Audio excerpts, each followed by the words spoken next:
Assalamualaikum warahmatullahi wabarakatuh. Alhamdulillahirabbil alamin. Wassalatu wassalamu ala asrofil anbiya'i wal mursalin Sayyidina wa maulana Muhammadin wa ala alihi wa sahbihi ajma'in, amma ba'du.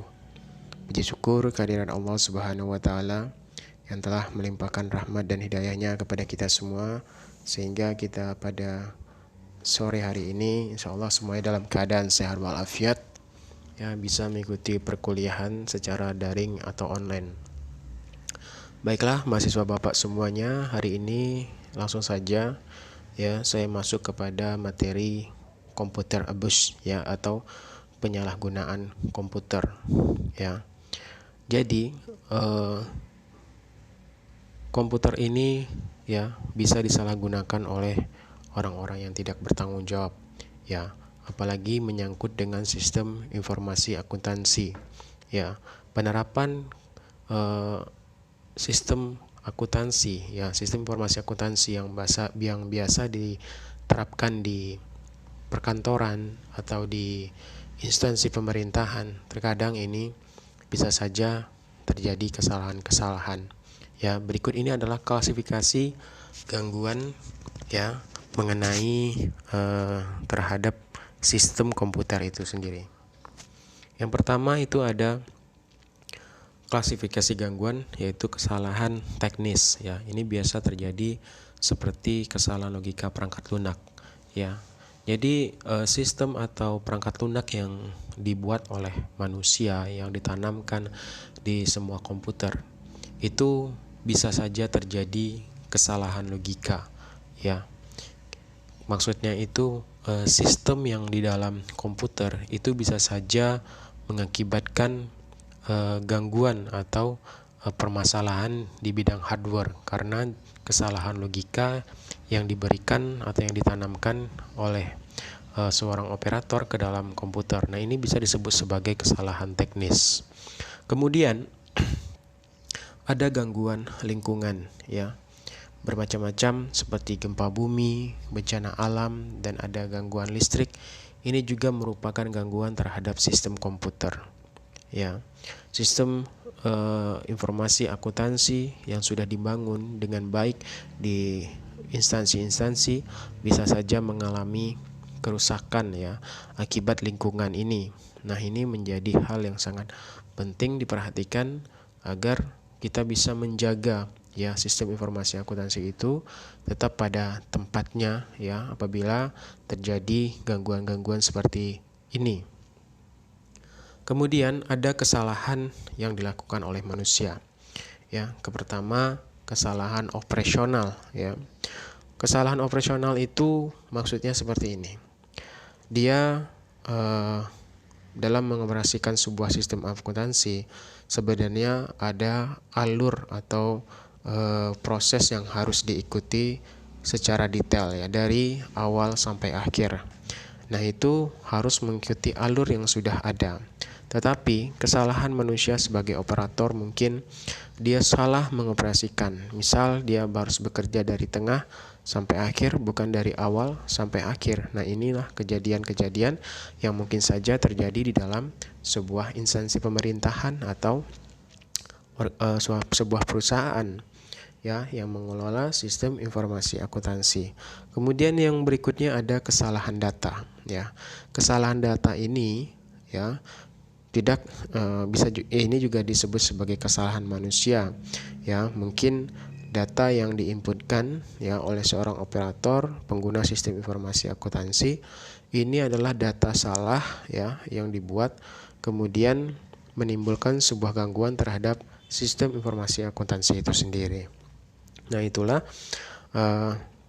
beberapa klasifikasi gangguan yang mungkin terjadi terhadap sistem akuntansi. Kemudian kesalahan-kesalahan ini dapat kita cangkup beberapa hal. Yang pertama itu ada computer abuse, yaitu penyalahgunaan komputer. Kemudian ada computer fraud, atau penipuan komputer, dan penipuan terkait komputer. Nah, ini adalah computer related fraud. Inilah mungkin beberapa gangguan ya yang bisa terjadi pada sebuah komputer. Kemudian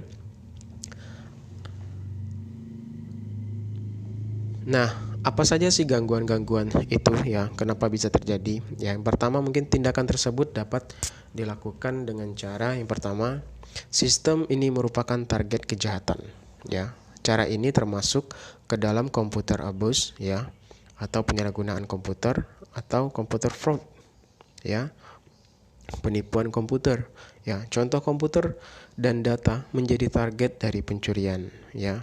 Ini contoh dari kejahatan ya yang terjadi untuk menjadi sebuah target kejahatan ya terhadap proses misalnya menjadi target pencurian dan lain sebagainya. Kemudian ada komputer menjadi alat untuk melakukan kejahatan, termasuk dalam computer related fraud ya. Penipuan terkait komputer ya, misalnya membeli barang dengan kartu kredit, curian lewat internet ya, ini sering terjadi ya. Ada beberapa kasus yang menunjukkan hal-hal seperti ini di dunia perbankan ya. Kemudian komputer digunakan untuk mengidentifikasi, termasuk dalam komputer abuse atau komputer fraud. Misal memasang bom logik dalam sebuah program ya. Apa itu bom logik ya? Itu adalah sebuah program ya yang ditanamkan ke dalam sebuah komputer. Nah, karena ini merupakan sebuah program yang ditanamkan, ini memiliki jangka waktu tertentu. Pada suatu waktu dia bisa saja berproses ya, dan bisa menghancurkan sebuah sistem informasi akuntansi yang sudah dibuat. Ini disebut sebagai bom logik ya. Ini ditanam ke dalam sebuah program yang ada di dalam sebuah komputer. Kemudian komputer menjadi perantara untuk melakukan kejahatan ya, termasuk komputer abuse atau komputer fraud.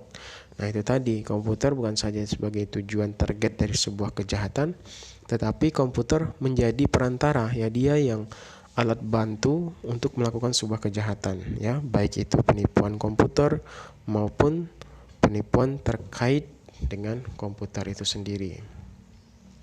Kemudian cara melakukan gangguan pada sebuah sistem komputer yaitu yang pertama, data tampering atau data diddling ya, yaitu dengan cara merubah data sebelum atau selama proses dan sesudah proses dari sistem komputer. Nah, ini disebut sebagai data tampering atau data diddling.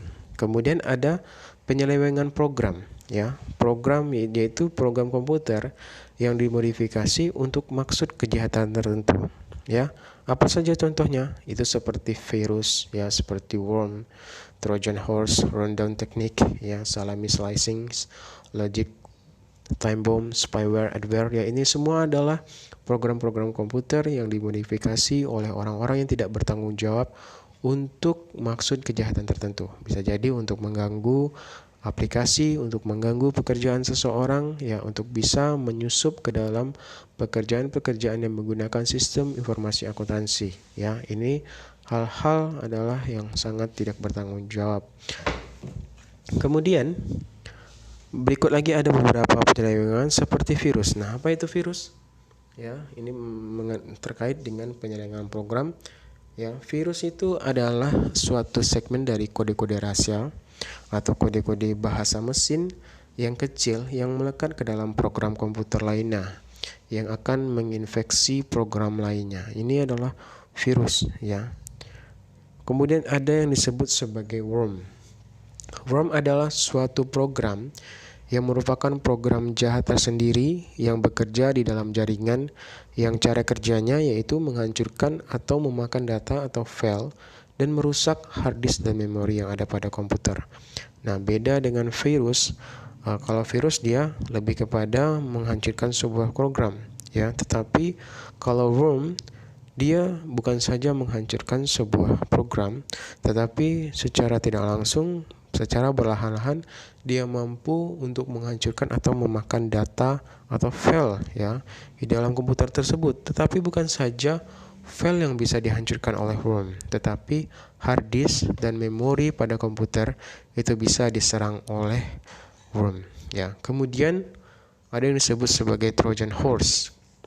Ini adalah program yang diam-diam masuk ke dalam komputer, kemudian memfasilitasi program lain, misalnya virus, spyware, adware, ya, keylogger dan malware lainnya untuk masuk merusak sistem. Memungkinkan orang lain meremote komputer dan mencuri informasi seperti password atau nomor kartu kredit.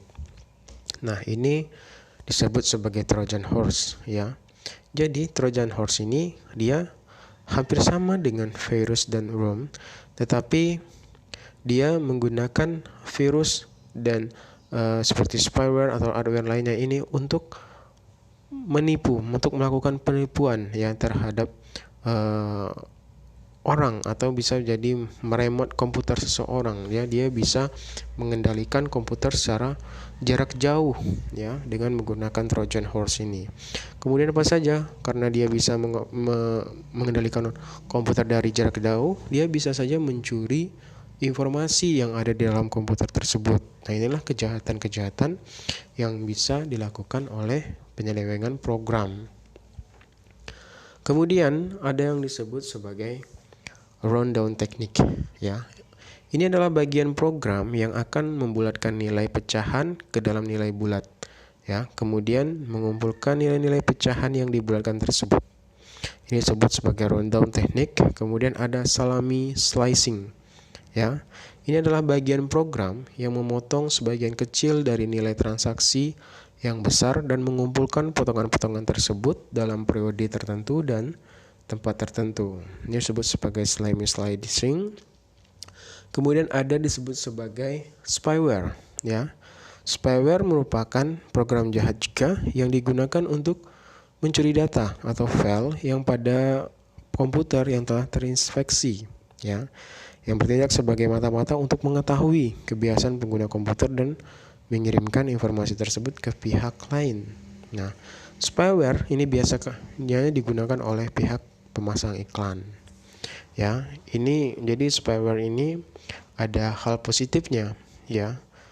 Positifnya itu bagi pemasang iklan, dia mengetahui kira-kira pengguna komputer ini dia suka melihat apa gitu. Nah ya, jadi ketika dia mengetahui kalau seorang pengguna itu hobinya membaca berita, mungkin dia akan sering memasang iklan ya dengan menggunakan spyware untuk membuat iklannya lebih bisa cepat terkenal ya. Kemudian ada adware ya, adalah iklan yang dimasukkan secara tersembunyi oleh pembuat program ya.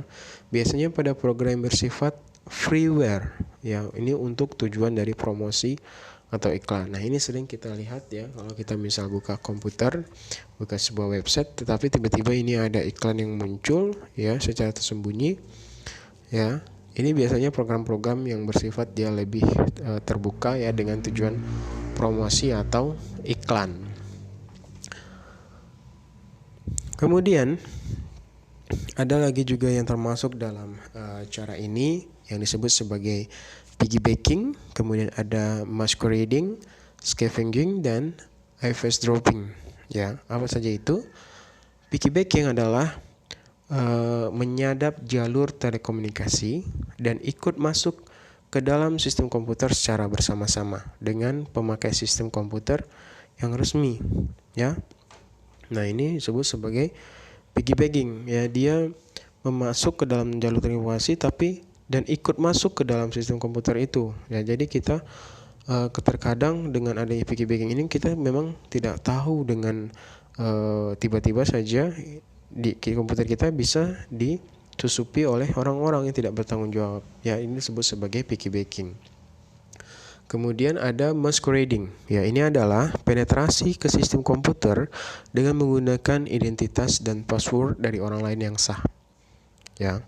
Ini disebut sebagai masquerading. Kemudian ada scavenging ya, yaitu penetrasi ke dalam sistem komputer dengan memperoleh identitas dan password dari mencari di dokumen perusahaan ya. Nah, ini disebut sebagai scavenging ya. Jadi banyak sekali ya kejahatan yang ada di dalam dunia komputer. Nah, kemudian ada lagi yang disebut sebagai eavesdropping ya, adalah penyadapan informasi di jalur transmisi privat, ya. Ini adalah beberapa kejahatan yang bisa saja terjadi di dunia komputer. Kemudian saya lanjutkan. Masih terkait kejahatan, ya. Kemudian ada spam, ya, ini atau penetrasi ke sebuah sistem. Ini beda. Kejahatan ini kejahatan yang melakukan penetrasi ke dalam sebuah sistem yang ada di dalam komputer, ya. Misalkan ada sebuah sistem seperti sistem informasi akuntansi yang sudah dibuat, kemudian adanya sebuah kejahatan ini disebut sebagai hacking atau cracking, ya. Apa saja itu? Yang pertama itu disebut sebagai spam, ya. Ini adalah penyalahgunaan sistem pesan elektronik termasuk media penyiaran dan sistem pengiriman digital untuk mengirim berita iklan dan keperluan lainnya secara massal. Kemudian umumnya spam itu dia menampilkan berita secara bertubi-tubi tanpa diminta dan seringkali tidak dikehendaki oleh penerimanya. Nah, pada akhirnya, spam ini dapat menimbulkan ketidaknyamanan bagi para pengguna situs web. Orang yang menciptakan spam elektronik disebut sebagai spammer. Kemudian ada disebut sebagai spoofing, ya. Spoofing ini dapat diidentifikasikan sebagai teknik yang digunakan untuk memperoleh akses yang tidak sah ke suatu komputer atau informasi, di mana penyerang berhubungan dengan pengguna dengan berpura-pura memalsukan bahwa mereka adalah host yang dapat dipercaya. Dalam bahasa networking, spoofing berarti berpura-pura berlaku atau menjadi sesuatu yang sebenarnya bukan, ya. Ini disebut sebagai spoofing. Ini adalah teknik yang digunakan untuk memperoleh akses, ya, tetapi dia berpura-pura memalsukan kalau dia adalah merupakan host tetapi bukan, ya. Ini disebut sebagai spoofing. Kemudian ada spacing. Ya, ini merupakan teknik licik juga yang digunakan oleh pencuri dan hacker untuk menipu pengguna internet dengan cara mencuri informasi penting. Biasanya hal ini berkenaan dengan informasi keuangan, ya. Apa saja? Contohnya rekening listrik, kartu kredit, ya. Kemudian ada informasi login, ID dan password. Nah, ini bisa saja dicuri oleh orang-orang yang tidak bertanggung jawab yang disebut sebagai spacing. Kemudian ada yang disebut sebagai farming, ya. Ini adalah suatu cara yang digunakan untuk mengarahkan pengguna situs tertentu untuk masuk ke situs palsu yang mana interface dari situs itu dibuat mirip sekali dengan situs asli. Lalu bahayanya apa? Nah, jelasnya bahwa sebab di situs palsu itu ada form login. Dengan mengisi form username dan password di situs palsu itu, maka username dan password kita bisa disimpan oleh pemilik situs palsu untuk digunakan di situs asli. Ya, ini disebut sebagai farming. Dia memberikan sebuah layar, ya, yang berisi layar username dan password. Tetapi ini kita nggak akan bisa login hanya karena data kita sudah diambil oleh seorang farming tadi, ya. Kemudian ada cookies. Ya, ini adalah file text yang ditulis oleh browser client ke dalam komputer client yang berisi informasi yang dikirimkan oleh server. Informasi yang telah dituliskan tersebut kemudian dilanjutkan dapat dimanfaatkan untuk mengidentifikasikan klien, kemudian melakukan hal-hal lain yang sesuai dengan kebutuhan. Nah, kemudian ada yang disebut sebagai spyware, ya. Spyware ini tadi yang sudah saya jelaskan, dia juga dikenal dengan nama adware, ya. Ini adalah semacam program tersembunyi yang berfungsi mengirim informasi mengenai komputer yang terinfeksi melalui komunikasi internet ke si pembuat spyware ini. Biasanya, spyware otomasi terinstall di komputer kita secara otomatis akibat kita mendownload software terlalu atau mengklik iklan tertentu dari sebuah situs. Spyware ini menjadi berbahaya karena saat ini spyware tidak hanya sebagai pengirim info tersembunyi saja, tapi juga menginstal semacam program khusus, ya, ini disebut sebagai Trojan, yang pada akhirnya si pemilik spyware biasa memata-matai sengaja aktivitas yang kita lakukan di internet tanpa sepengetahuan kita. Ini disebut sebagai adware. Kemudian apa langkah-langkah yang bisa dilakukan untuk mengelola gangguan ini? Ya, yang pertama kita harus bisa membina pelaku internal, ya. Sebagai pemilik sebuah perusahaan harus bisa mencari orang-orang yang benar mampu atau memahami sistem informasi akuntansi itu. Sistem informasi yang akuntansi itu sangat vital di dalam sebuah perusahaan. Kalau misalkan diganggu oleh seseorang yang tidak bertanggung jawab, bisa saja informasi akuntansi yang ada dalam sebuah perusahaan itu tersebar luas atau dihancurkan oleh orang-orang yang tidak bertanggung jawab menggunakan kejahatan-kejahatan komputer.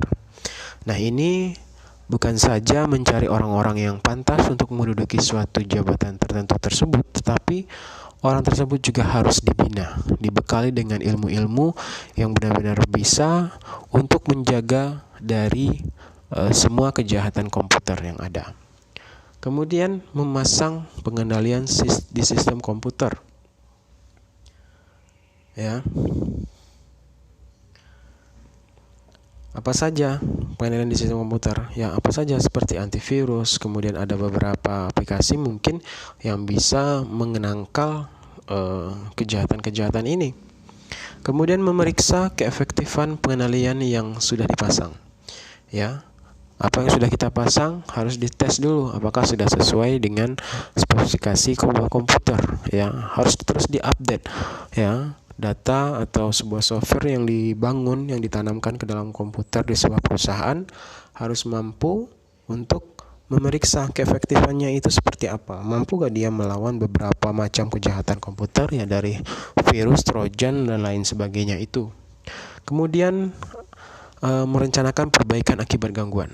Ya, sebuah perusahaan harus bisa memberikan perencanaan perbaikan, ya, minimal 1 kali 1 bulan, 1 kali 1 minggu, 1 kali 2 minggu, agar gangguan-gangguan seperti ini terus dapat kita hadapi, ya, agar kita mampu menyelamatkan sistem informasi akuntansi yang sudah dibangun dalam sebuah perusahaan. Yang pertama menyangkut membina pelaku internal, ya. Prosedur yang jelas dari rekrutmen, ya, pemindahan dan pemberhentian karyawan ini perlu dilakukan, ya. Kalau misalkan ada orang-orang yang tidak pantas untuk menduduki sebuah jabatan tertentu, ya, yang apalagi menyangkut dengan operator pengguna sistem informasi akuntansi, ini benar-benar harus diperhatikan. Carilah orang-orang yang benar mampu, ya. Kalau memang dia tidak mampu, segera ganti dengan orang-orang yang memiliki kemampuan di bidangnya.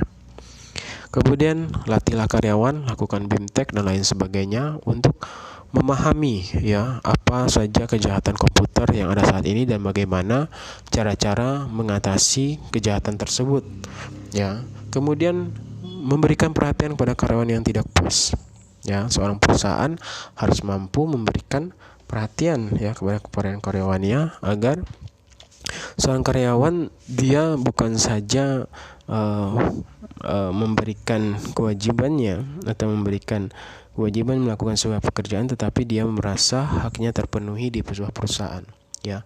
Ketika seorang karyawan dia merasa dirinya diperhatikan, ya, apalagi keuangan dia diperhatikan, seorang karyawan itu akan benar-benar biasanya akan bersungguh-sungguh bekerja dalam suatu perusahaan untuk menjaga sistem informasi akuntansi dan perusahaan tersebut dapat terjaga dengan baik, ya, dengan kemampuan yang dimilikinya.